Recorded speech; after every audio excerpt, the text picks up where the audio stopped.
there's a reasonable chance we can't help you, but we know more about it than you do.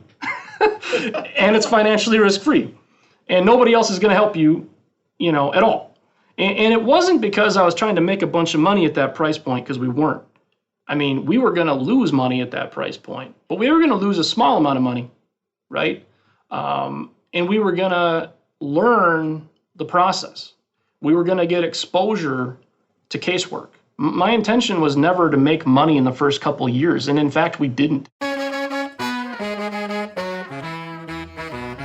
Brian Gill is a computer scientist, entrepreneur, and angel investor. Due to his firm belief that data recovery shouldn't be a prohibitively expensive service, something I agree with, Brian founded Gillware, where he and his team specializes in cyber risk assessment, data recovery, and incident response. Now, that is a lot of scary sounding stuff, but during our conversation, he makes it sound a little bit less scary. I mean, it's scary if it happens to you, but understanding it is less scary. Today, we actually spoke about his journey in business growth, as well as how to protect yourself from hackers. He provides actionable tips that you can put into practice today. And some of the things he did to learn his chops in data recovery especially were very interesting to me. So I'm excited for you to hear this conversation, of course, after a word from our sponsors. This episode is brought to you by our friends at Ahoy, the easiest way to increase customer engagement on your WordPress site. Install Ahoy, create a message box, configure where to display it, and start seeing conversions come in. You can create messages for cart abandonment, upsells and cross-sells, custom support, and so much more. Ahoy's flexible conditions let you choose exactly where and when you want your message to be displayed. I've recently installed it on my own WooCommerce site, and I've already seen increased engagement.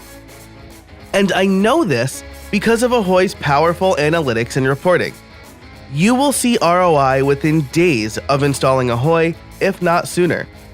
And that's even more true for listeners of How I Built It. You can get an exclusive 20% discount on any plan. Visit useahoy.com/howibuiltit and use the code HowIBuiltIt at checkout. That's useahoy.com, USEAHOY, useahoy.com/howibuiltit, and the discount code HowIBuiltIt. Use those today. Increase your engagement and sales on your WordPress site. Thanks to Ahoy for their support of this show. Hey everybody, and welcome to another episode of How I Built It, the podcast that asks, how did you build that? Today, my guest is Brian Gill. He is the chairman of Gillware. He is a computer scientist, entrepreneur, and angel investor. And today we are going to talk about cyber risk assessment, data privacy, incident responses, and all sorts of other fun and scary topics. Brian, how are you today? Thanks for coming on the show. So I am interested in talking to you today because we really haven't had a guest talk about some of the topics that we're going to talk about today. But why don't we start off a little bit with who you are and what you do? Yeah, sure. So without going into my full backstory,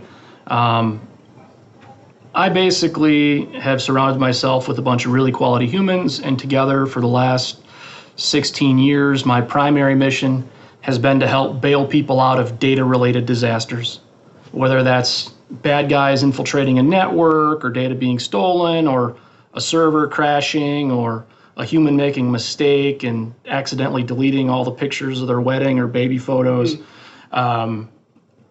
We are a bunch of tech nerds who do everything we can to help people out of those crises. And then also, once they've kind of experienced those crises, we help them either back their data up, or sometimes they'll hire us if they got hacked, they'll hire us as what we call like a part-time CISO, or come in and do kind of monthly risk assessments to help them prevent the next attack. So, it's just helping people out of disasters. Gotcha. Yeah. Well, I mean, as somebody who has lost all of his photos and music before all of our music was in the cloud or on a streaming service. I can definitely level with that. Like after that happened to me, I made sure to get an external hard drive, and of course today I have like Time Machine on my Mac and Backblaze and a NAS and just like lots of things because I have been in that situation. What I haven't been in is what my company or my clients, knock on wood, haven't really been involved in is stuff like a data breach. So it sounds like you do um, some of the more personal computing problems, right? Like data loss and recovery. The recovery side of our business we founded back in like 2004, and we that's the data recovery company, and that company, it's a mix. Maybe 40% of our clients are just normal people, consumers who lost their personal data on a laptop, or they dropped their phone in a toilet, or that kind of stuff. Maybe 30% are small business owners with maybe 1 to 50 employees and had a server crash, or a chief executive or an accounting professional had a laptop hard drive crash or an SSD go bad. And then the other third is large corporate America, the government. We've done recoveries for almost, I think, 80% of the federal bureaus. So it's pretty much everybody loses data. Yeah. On the data breach side of things, we almost would, I don't want to say never, but our average size client who got data breached is probably 100 to 500 employees, maybe sometimes even larger. So for the micro-sized businesses who get breached, they're less likely to need an army of nerds to come in and address that situation. Yeah, absolutely. So you serve all sorts of people doing all sorts of things, but I want to get back to the basics a little bit in your intro here. So I also I have my degree in computer science. I have a master's in software engineering, and I went the web development path. When I was in college and high school, I read like Kevin Mitnick's books, and I thought, man, I really want to do that, but I decided to go kind of the other route. What made you want to get into this particular field? Yeah, I mean, in general, so I got my computer science degree from University of Wisconsin, and that was like right before the first big tech bubble, the first big Web 1.0. And I jumped on a plane and went out to the Silicon Valley and really wanted to play the startup game, and joined a couple startups. One of them still around, that were, involved with e-commerce and that kind of stuff. And, I was primarily on the back end development style, database design and things of that nature, and a lot of back end programming. My forte was not, the kind of user experience, although that's kind of changed over the years. When that whole economy just imploded and all, the Valley was a horrible place. I mean, I would say 80% of my friends were out of work. I had a job, but it wasn't at a startup. It was at a bank. So I had a job, but it wasn't the type of job that I moved out there for. Right. So I kind of tucked my tail between my legs and kind of said, well, if I'm going to work at a bank, I might as well do it in Wisconsin, where I'm from and where all my family is. And my brother had just had a couple kids, and I wanted to be there for that. And why pay the, $3,000 a month in rent? So I tucked tail between my legs, humped back to Wisconsin, and was just doing some consulting at some really boring but wonderful companies, like insurance companies and cheese manufacturers and all kinds of weird stuff. And I really wanted to start a company, right? But the economy was in the crapper. There was like a 0% chance of getting any kind of bank loan. So I knew I needed to do something that I could bootstrap with like the 50 grand that I had saved up. So whatever I was going to do, I needed to be able to get to revenue within my budget, right? Because I wasn't going to get any angel financing. I wasn't going to, if you wanted like $50,000 of angel financing for a new idea, they were going to take like half your business back then. It was just a horrible time to be an entrepreneur. So my younger brother Tyler, was going to school at University of Wisconsin for his CS degree. He's about 9 years younger than me. And he had a hard drive crash. So he was trying to figure out, well, how do I get my stuff back? And he found like 2 companies in the whole U.S. that advertised for it, and both of them wanted like $3,000. And that was like, again, back then, this was a college tuition for a semester or more. So he didn't exactly have the budget for that. And it kind of opened both our eyes to look, well, how hard could it be exactly, you know? And it turns out it's pretty hard, but we had the right circle of friends. We had, one of my buddies was an electrical engineer, one of my buddies was a mechanical engineer. I had the computer science and kind of e-commerce background. And, you know, we kind of had all the pieces of the kind of academic puzzle. Mm-hmm. So the next question is, okay, so there's very few competitors, and the 2 that are out there that we could find were very prohibitively expensive. So could we start a company and for less than 50 grand, learn enough about how to do this that we could serve that underserved part of the market, right, and get it off the ground? And that's kind of where it came from. And turns out we could. That's fantastic. I love that. I have a similar story of how I got into web development. You know, essentially my church came to me and they said, we want a website. And I said, I don't know how to do that. And they're like, we'll pay you. And I'm like, all right, okay. Sweet. Money's great. Yeah, right. Exactly. And it turned out I really loved it. So as you started to kind of research starting this company and what it would take and the services you would offer, what did you end up doing? Did you like look at these other 2 companies and like copy their services, or? So I'm weird. I know a lot of people do a lot of research and a lot of competitive research and a lot of planning, and we didn't do that. I frankly have never even been to their websites. What you know, I might look at that and even get like intimidated, like, oh my gosh, look at how amazing these companies are. Like, I'm going to compete with them.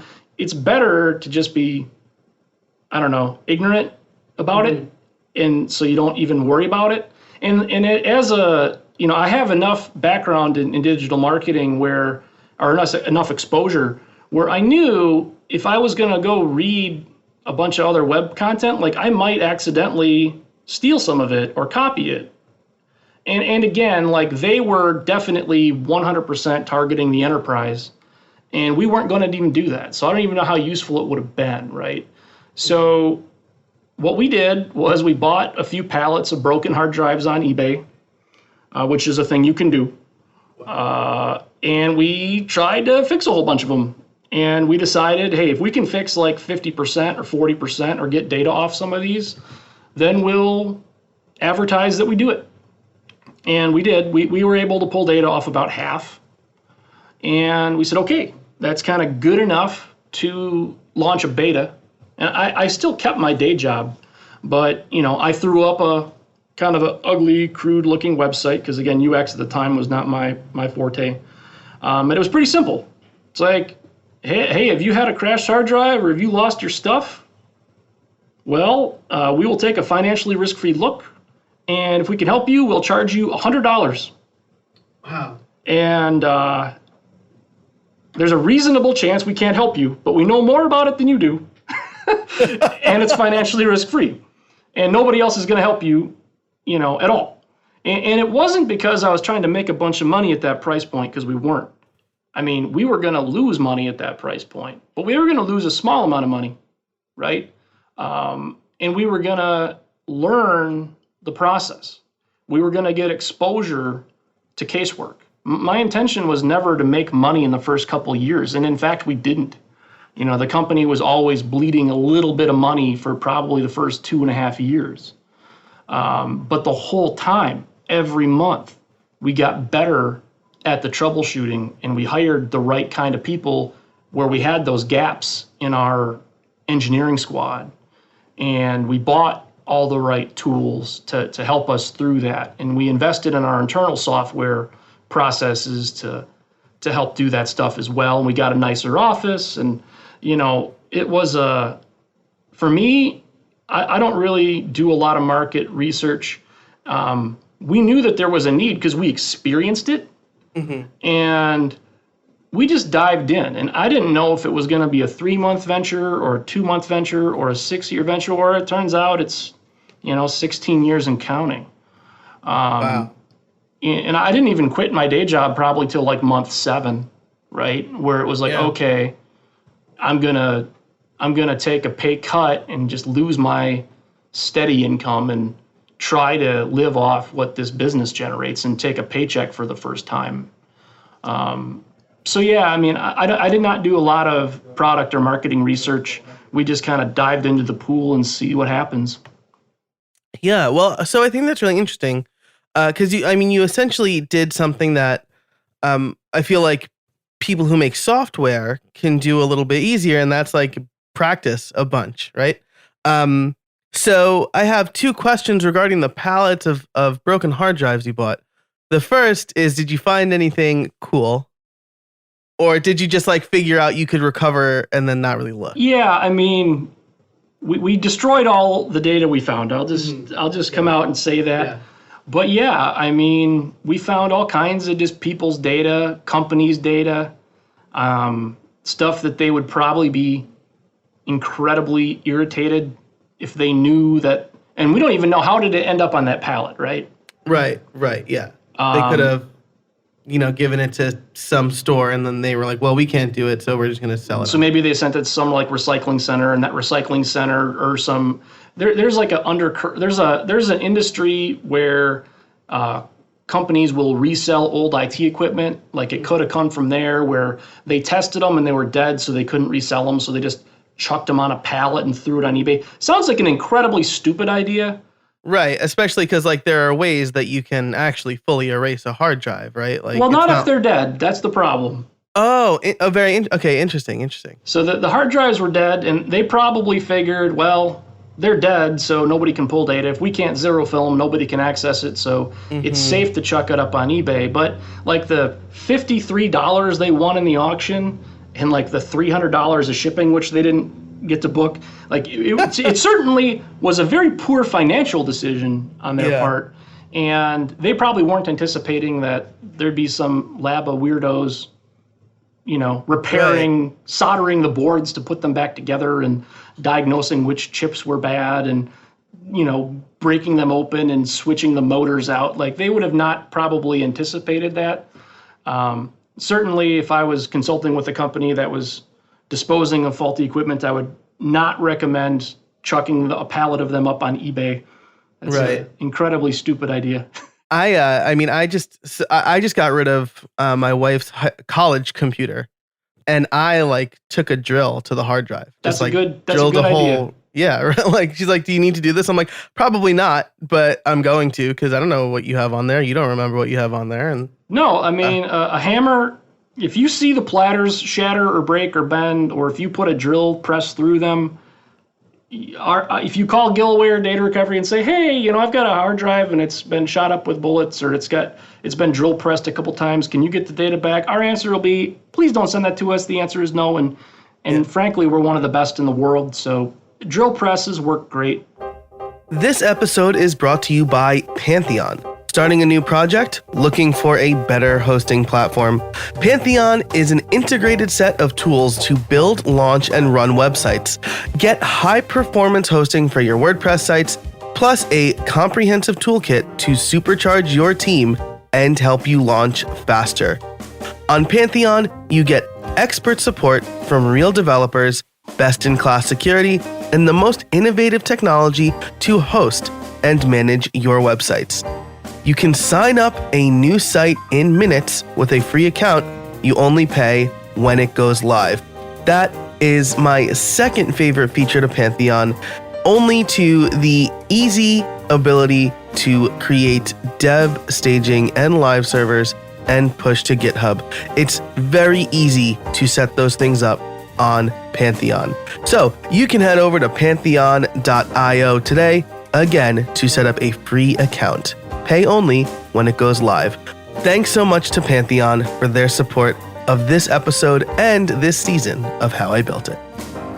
So my follow-up question then is, I was going to ask if there were any if there are telltale signs that you learned that, okay, this is recoverable, this is not, because you offered like a free assessment essentially.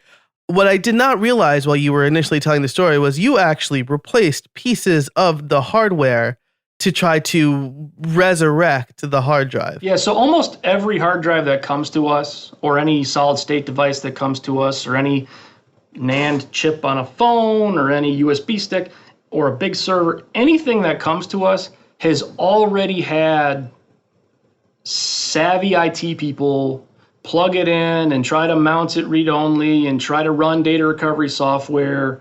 You know, nobody ever says, hey, my hard drive is bad, I'm going to ship it across the country to Gillware. Like, that never happens.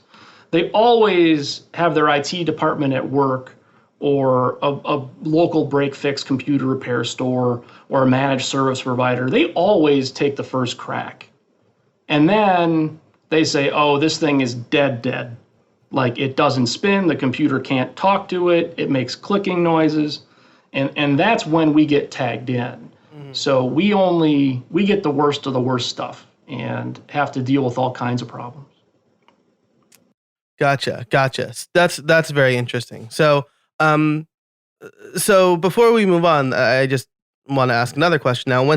So first of all, do you still do that risk-free assessment, or is it like, okay, cool. So how do you handle that? Like, you get a hard drive, do you have like pieces that you could swap in, or can you like now kind of just look at the hardware and say like, this is definitely, like, this is super dead? Well, so again, just for some perspective, so our engineering crew is about a dozen people, and the average person back there has roughly like 15 to 20,000 hours of troubleshooting experience. Wow. So these guys are like storage whisperers, you know? Like, they can just, if they were in the horse game or equestrian, they can just look at the horse and tell you if it's going to win a race. Yeah. You know, I mean, they're really, really good. And we've done over 140,000 in-lab recoveries over the last 16 years. So there's almost nothing we haven't seen before. Almost. Yeah. And we also have a really well-trained staff of, we call them technical advisors, where if people call us or they email us or they, you know, chat us on a website and they give us a list of the equipment and the symptoms, we'll often be able to, I mean, we can't really say 100% certainty, but we'll say, oh yeah, there's like a 99% chance we're going to get your stuff back, and we can get the price even within a couple $100 a lot of the time. And then sometimes people will call us and they'll describe something and we'll say, yeah, there's about a 5% chance we can help. You know, like, if I got a call maybe 4 days ago where a lady told me that she dropped her laptop and the hard drive sounded like a maraca. And that's because the platters in a laptop are glass and they had shattered. Yep. And I told her there is almost a 0% probability anybody can help you, because I explained what we just talked about. Right. And so anyways, we do the best we can on the phone, because every time we pay to ship something in, because that's complimentary, and every time we talk to somebody for 20 minutes on a tech call, and every time our engineers have the device for kind of 1 to 4 hours, which is kind of the average assessment period, we pay for all that. It's free for them, but it's not free for us. Right. So You're paying your engineers. It's in our best interest to be as transparent as we can, as early as we can, so that people don't send it in thinking it's going to be one price and then we completely bamboozle them with something much different. That's not in our best interests. It's obviously not in their best interest. So, but anyways, they will see the equipment, and again, if it's an iPhone that's dead, they will break it apart. They will look at the motherboard. They'll put it under basically some special equipment so that we can see if any chips are getting too hot. Just visually. It's like, oh yeah, that one fuse that's always bad is smoking hot right now. Right. You know, so that's the type of thing that the assessment does. Or we'll assess the health of the platters themselves. So yeah, it's clicking, but the platters are perfectly pristine and clean. So we don't exactly know how much effort it's going to be, but if the platters are clean, we're going to be able to get your stuff, 99% chance. So the assessment's just really all about, we call it a feasibility study.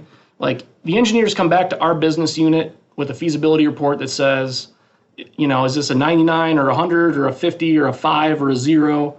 And the engineers basically have an estimate of the amount of work it's going to be and how much replacement parts are going to cost. And then we will basically tack on our 20%-ish margin is what we aim for. And then we'll present our customer with their bid. Like, yep, if you want your stuff back, it's going to cost $600 or whatever it is. And then they can say, yeah, that makes sense for me, or no, it doesn't.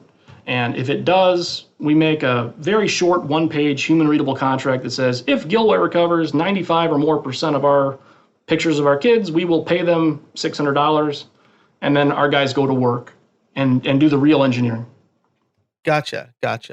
Awesome. So we've talked a lot about the beginnings and your process a little bit. As we approach the kind of the tail end of this interview, I want to turn it on to advice for the audience. We've all probably have had at least a scare with a data breach or data loss or something like that. A lot of the people who listen to the show make websites or have websites.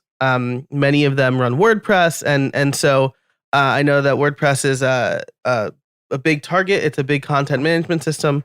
What can people do first to prevent data loss or a data breach? And then we'll get into what if you didn't prevent it, what should I do next? Couple quick things, because a lot of your audience are WordPress. And again, Gillware, if you go to Gillware.com, that's a WordPress site. Enable the two-factor plugin on WordPress, please, for the love of whatever you deem holy.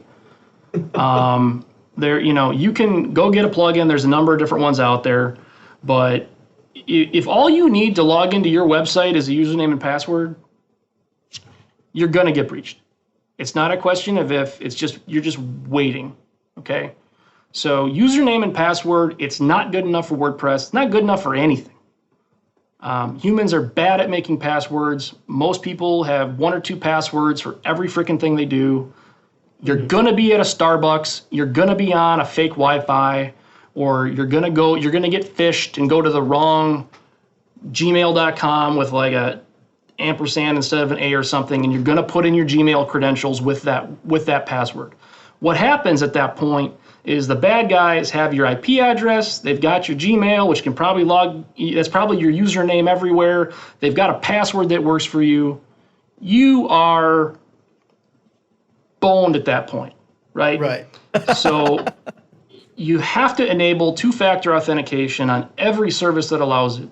Obviously, Google does, Facebook does, Twitter does, WordPress, if you add the plugin. It's super easy. It adds about 5 seconds of work every time you log in. You log in with your username and password, and then you have your Google Authenticator app on your phone, which is running a 6-digit code that changes every 30 seconds.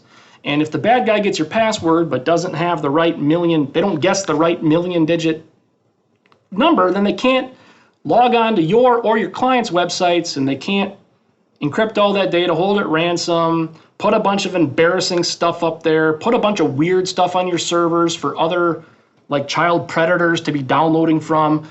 All kinds of bad stuff can happen for even on just the website side of things, right? Yeah. So, and that's just WordPress, right? When it comes to the raw data and the videos and the pictures and the graphic design, one of our biggest customers on the recovery side of things is graphic designers.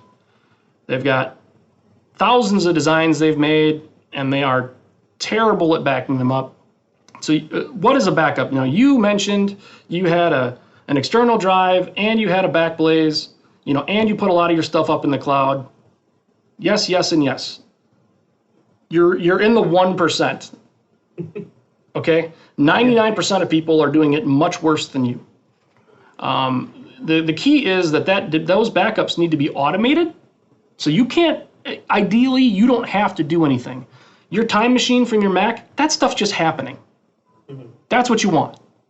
And the Backblaze is probably synchronized the same way. It's just happening all the time.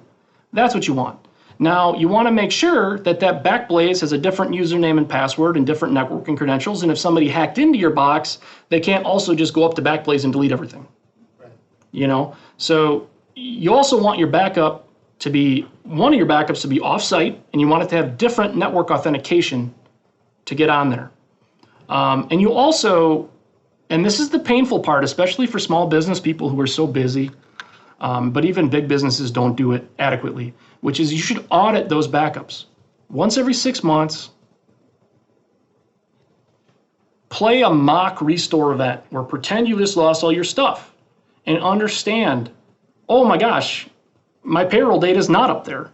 Or, oh crap, I was backing up one of my websites, but the other 9 of my clients weren't getting backed up. And a lot of people, they install some backup app on or plugin on their WordPress site, but when the crash happens, they have no idea what to do. Right. Well, I know I had a backup plugin, but I can't log into WordPress to see it. Right. I can't even remember what the plugin's called. Yeah. And to that point, if you're using a free one, they don't make it necessarily easy to do that either, right? Yeah. Some are gonna back it up to the same server where your website's already hosted, which is like silly. Yeah, right. Well, and we've had on the incident response side, by the way, we've had WordPress hosts get hacked and had all of the websites that are being hosted all got encrypted and the backups. Wow. So if your backup is happening to the same server, it's not a backup. Right. And again, if your crash happens and you don't know what to do, then it's still no good. So if you make yourself, hey, listen, once every 3 months, I'm going to spin up another WordPress instance and I'm going to restore from that backup and I'm going to walk through the process. You might find that you fully understand it, you've got it documented, and it'll take you 15 minutes. Or if you've got a really complex environment, you might find that it's like 5 hours of work. And that might be good information to know so that your clients, oh my gosh, we've had a crash. You can tell them, oh, it's going to be 4 hours. We're going to be back in 4 hours because you know how long it takes. Mm-hmm. You also might find that you restore the site and it looks wonky. Oh, crap. The style sheet's not backing up or whatever. Right. Or the fonts are all crazy, So make sure your backup actually works and that you have like a 1-sheet piece of paper that has like, this is the break glass in case of emergency. This is how we restore from a crash. This is the temporary site we're going to put it on. This is how we repoint the DNS. This is how we move the files around. If you don't have that piece of paper and you're getting paid to like host people's websites in your community, like you're doing it wrong. Yeah, that's again, that's really fantastic advice. That's why I always recommend hosts that will do the automatic backups for you. Sometimes I get frustrated with one of my web hosts because it takes a long time to restore from a backup, but you know what? That means it is somewhere that's not the same machine that my website's already on, presumably. Well, yeah. And what you also find, because we've been talking about WordPress for a while, but that's great because a lot of your audience cares about this topic. But, a lot of times when you're looking at a WordPress host, it's like, oh, it's $7 a month for this plan. And it's like $30 a month for this other plan. And almost everybody's going to choose the 7, but that 30 might have there's a phone number you can call and get support within 15 minutes. And the $7 a month plan is not going to have that. Right. And you're going to be emailing. And there might be an 8-hour lag before you get that response and that support. You might get it, but it might be a long time. And again, as the advisor who's building people's websites and helping them pick hosts and things of this nature, and maybe even, don't pass along the $7 charge to them, pass along the 30. Right. And, that's, you're going to have some micro-sized businesses that are like, geez, it's an extra $200 a year, and that might be a big problem. But boy, I can give you the other one, but I need you to clearly understand how long it's going to be if we do have a problem. And as somebody that's a service providing that service, make sure you get that in writing. Like, dude, like when we signed up, I told you it might take 1 to 3 days to restore from a crash. You chose the cheap option, and here's your initials where you bypassed my core product. Because again, you have that conversation in 2019, maybe you signed him up in 2015 and he doesn't remember that. And now he's incredibly mad at you. It's like, no, look at the contract. You opted out. Yep, absolutely.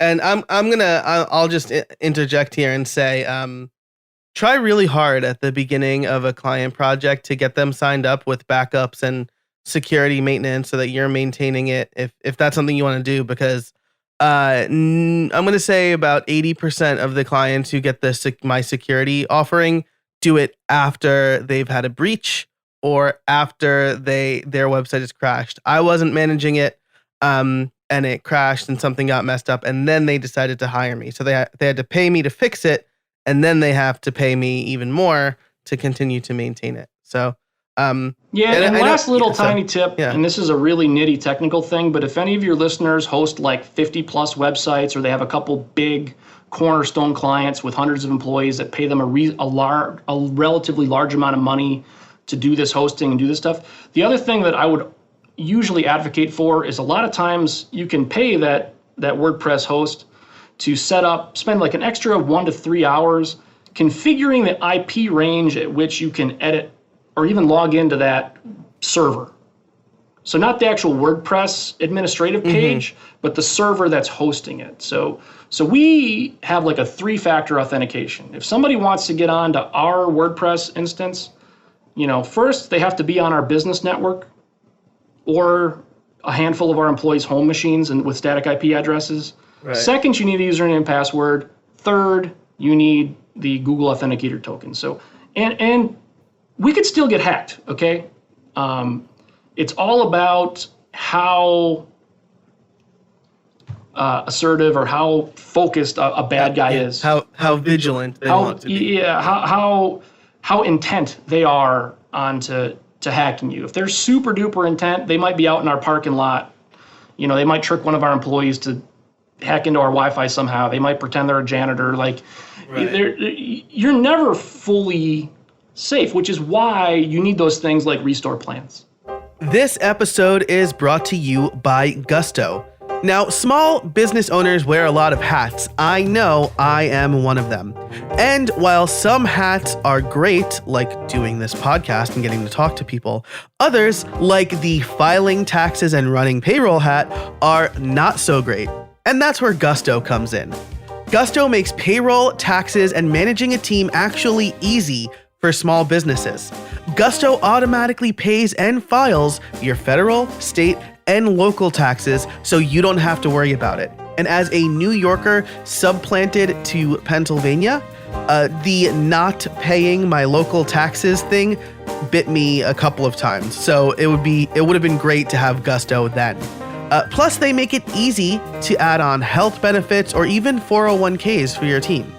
Oh, and you can get direct access to certified HR experts too. This sounds like a pretty good way to kick off 2020 for your business, right? But here's the thing. Deadlines for the new year creep up earlier than you think, and you're going to want to get started now. I don't know about you, but I know that I've started thinking about this stuff around this time. And all of a sudden, February or March is here, and I'm like, I need to do something about my taxes. So don't wait. Let Gusto make it easier on you. As a bonus, listeners get 3 months free when they run their first payroll. This is one hat you're going to be glad you gave up. I certainly am. And you can try a bonus and see it for yourself over at gusto.com/build. So get 3 months free when you run your first payroll. Try a demo and see it for yourself over at gusto.com/build. Thanks so much to Gusto for their support of this show. So as we wrap up here, I want to ask you 2 questions. And the first one is, I generally ask people what their plans for the future of their business are, but instead I want to ask you, what does the future hold for privacy and data recovery? If you were, I know I'm kind of springing this question on you, but it's been in the news a lot lately, especially with like Facebook. What are they doing? And Equifax is paying like billions of dollars or whatever. It's only like 800 million. all right. So like almost $1 billion, right? Almost cool in the words of Justin Timberlake.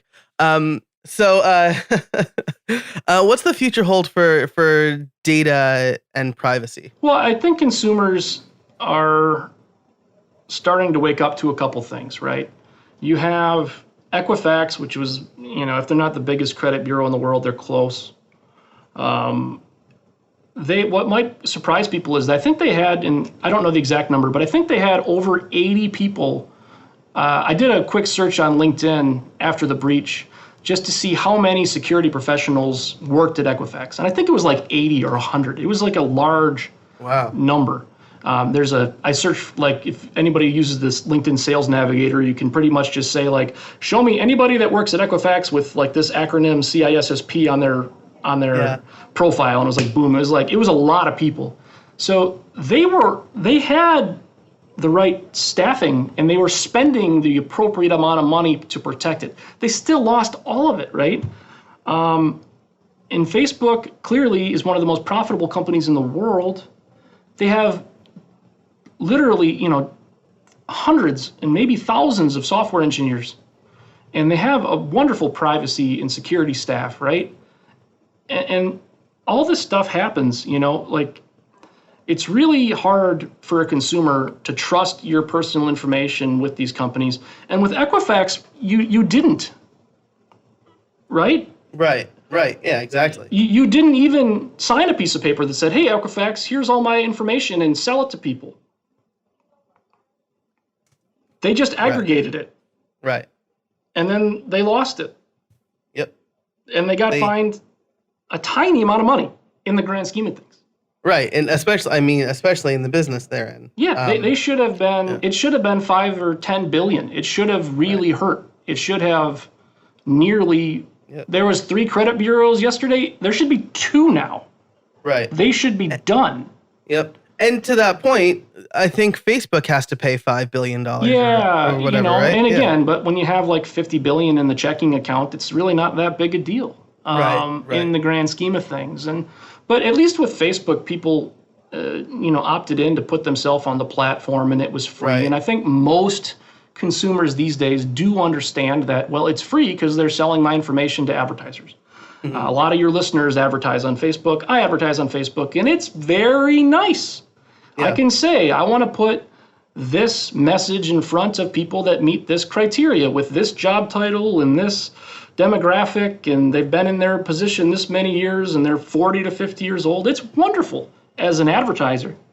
Right. But, people need to be, the regulatory nature, I would think if I wasn't so skeptical that, we're going to really wake up as a country, and our politicians are going to really put the screws to these people, and I just don't think it's going to happen. I think that the companies are evolving much faster than politicians can react. And these companies are deeply embedded in the political system.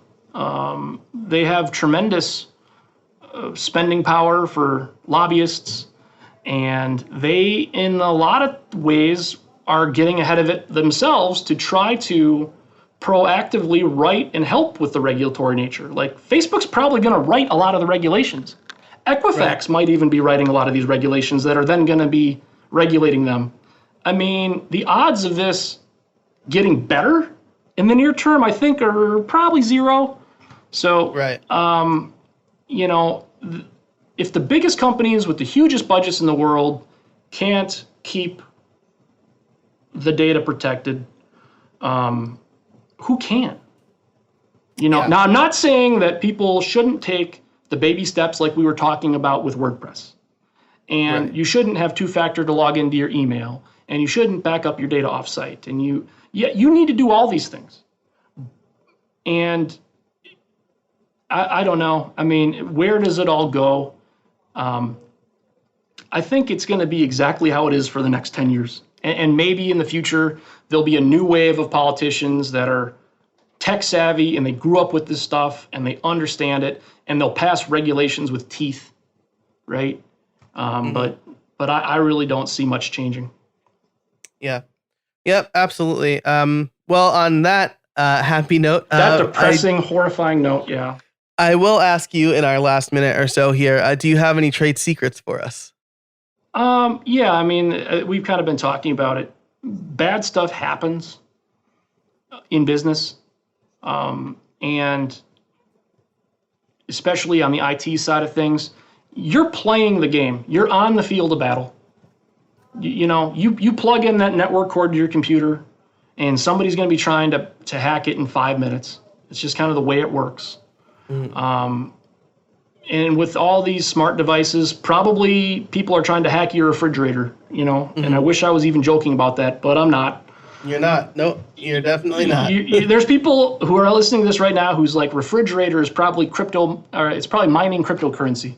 Right. And you're like, why is my electric bill, up by $30? And it's right. Because the motherboard on your stupid refrigerator has been mining cryptocurrency for somebody in the Ukraine. Right. Yeah. And by the way, it's going to melt, so right. Bad stuff happens. And you can bury your head in the sand, hope it doesn't happen to you. And that is a horrifying attitude. It's intimidating. A lot of this technical mumbo jumbo is super intimidating to people, especially business owners. Really get embarrassed about not knowing the terminology, and it's the task can be it's so daunting. Like, where do I even start? And that can create like a reverse inertia where people don't. And listen, if anybody's watching at home, buy this thing. It's a YubiKey. I don't have any relationship with them. It is like a password management system, and it's almost passwordless. It's a new UTF protocol. You can buy it on Amazon. They're like $50. And then use this to log in everywhere. And the bad guys are not going to physically have that. Buy 2 of them so you can put a backup of that as well. Encrypt your data on your computers. Back up your data. Have those disaster recovery plans. And you can do it. Take baby steps. Anything you do is better than nothing. Please. Take it seriously. Yeah. Understand that people are trying to hack you right now, and this is like sometimes in business we have these like fake boogeymen, right? Or we try to paint a picture of like, oh, if you don't buy this product, you're going to get wrinkles or whatever. This is not. Yeah. This is not that. I mean, there are. I think the latest estimate was like $4 or $5 billion lost due to hacks in 2018. Right. And it's happening to micro-sized businesses, normal people, WordPress hosts. It's happening to everybody. So try to take some time out of your day to take it seriously, do a little research, and at least do the basics of strong passwords or a UTF key. Make sure your backups are there and you have a plan. It's not really a trade secret. I think most people listening say, yeah, it has been like 6 months since I've done a backup. Cool. Great. That's fantastic advice. So Brian, thank you so much for joining me today. Where can people find you? Yeah. So, you can find me on LinkedIn. You can email me, Brian at Gillware. You can call Gillware. I mean, we're here. I'm not hiding. So, if you have any questions or concerns or, want to get some product recommendations or know what kind of baby steps you might want to take, feel free to reach right out. Awesome. I will link those things and everything we talked about in the show notes today. Brian, thanks again for joining me. I really appreciate it. Yeah, thanks a bunch, Joe. It was a pleasure. Thanks so much to Brian for joining us today. I love how he and his friends basically bought a bunch of dead hard drives to practice on to see if they can recover that data. I wonder exactly, I mean, we talked about this during the show, but it's interesting to see resurrect something that somebody thought was dead and unrecoverable. Very fun. Thanks again to our sponsors, Ahoy, Gusto, and Pantheon. They make the show happen, so you should go check them out and thank them. If you want to learn more about Brian and see all of the show notes, you can head over to howibuilt.it/141. And if you want to create a podcast like this for yourself, it's a question I get a lot. How did you start your podcast? Where do I start? I created a nifty workbook to help you do that. You can get that free podcasting workbook over at howibuilt.it/liftoff, as in podcast liftoff, as in lift off your podcast today. That's howibuilt.it/liftoff. Thanks so much for listening, and until next time, get out there and build something.